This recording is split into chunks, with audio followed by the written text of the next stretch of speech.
Hello guys, Winston here. For the longest time, my CNC schedule has basically been a mad dash to complete projects as demanded by various deadlines. Painter's tape numbers, finished 2 days before a track event. Shop sign, a 4-month late excuse to try out V-carving. Laptop stand, a direct reaction to my ever-shrinking desktop work area and a desire to increase video editing efficiency. And that doesn't begin to include my video schedule being forced by deliveries of various things like CNCs and accessories. So when I had the opportunity to pursue a project with a couple weeks of early notice that was more open-ended and artistic, I jumped at the chance. One of my friends, a recent transplant to the state of California, not so subtly hinted at the desire for Plaques to commemorate places she's called home. Given the plethora of simplistic examples on Etsy and Pinterest, I figured this was something I could take on. But for me, it wasn't enough to just replicate what I'd seen. Wooden stake cutouts with painted-on details and decorative elements were kinda lame. Certainly great for mass production and looking good at a glance, but they seemed a bit cheap to me. So I decided I would make my plaques with a heart-shaped inlay. The stake cutout itself would be a darker wood like walnut. The inlay would be a lighter oak, preferably from a section of wood with a pinkish tint that I could bring out in finishing. For the backboard that I would frame the stake with, I went with a couple thin pieces of pine. I like the material because it's relatively cheap but also very versatile. It takes paint well and can be finished in different ways. This project would only involve 2D cutting, so I began by finding clean SVGs of New Jersey and California. You don't need to worry about your shapes being too detailed because your CAM program will automatically ignore features that are too small for your chosen end mill to fit into. The heart shape itself needed to be custom tailored to suit the end mills I was using. I'd be cutting the inlay piece with a 1/16 inch end mill, so the top V between the heart's lobes needed to have a minimum radius of 1/32 of an inch. The bottom point needed to have a 1/16 inch radius so that I could fit into a receiving pocket milled from a 1/8 inch end mill. For practice, I sketched this out in Fusion 360.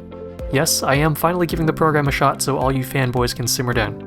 I did a quick inlay test on some MDF and found that with no tool radius compensation at all, I had a snug press fit. I chose MDF as a worst case scenario because it's less forgiving than real wood. It doesn't compress well, so any mismatches between the inlay and the receiving pocket would be immediately noticeable. With that proof of concept validated, I combined my New Jersey and California SVGs with my custom heart shapes. I overlaid a heart within the state outline approximately where my friend had lived. I had to leave a little bit of a gap so that the wall between the heart pocket and the state outline wasn't too thin.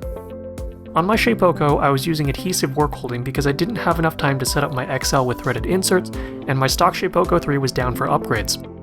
Using conservative feed rates to avoid straining my Permacell tape, I had clean cutouts done in an afternoon. Because my cutouts were held down by tape, I also didn't have to sand off tabs or anything, which was a very welcome thing given the complex contours of my states and the tight tolerances I was holding my hearts to. I press fit my hearts into the stake cutouts using a dab of glue and some clamps. After letting them set up, I then sanded everything flush with a random orbit sander. I applied a couple coats of clear lacquer and then set them in the garage to dry. For my frame, I used watered-down acrylic paint to whitewash my pine boards. I CNC'd 2 strips of 5mm plywood per frame to affix my pine boards to. I wanted my plaques to be as low profile and lightweight as possible, so this meant my pine boards had to be thin, which in turn meant that I wouldn't be able to glue them up along their edges. This actually worked out well because from my early tests, I'd decided that I wanted some shadowing between the panels for contrast. I used a credit card to space out my boards ever so slightly so that there would be a slight gap between the panels. After gluing everything up, I went over it with a water-based polyurethane. I was at T-3 days before delivery and I wanted a low odor finish. Then it was a matter of drilling a slightly offset hole to screw on my stake cutouts. I put a washer between the frame and the stake again for that subtle shadowing and contrast. A simple sawtooth hanging hook along with 2 dabs of hot glue on the back for friction would allow these to be hung easily without tilting. And that basically wrapped up the project. The gifts were well received and I enjoyed trying out new techniques even though I'm really uncomfortable with a paintbrush.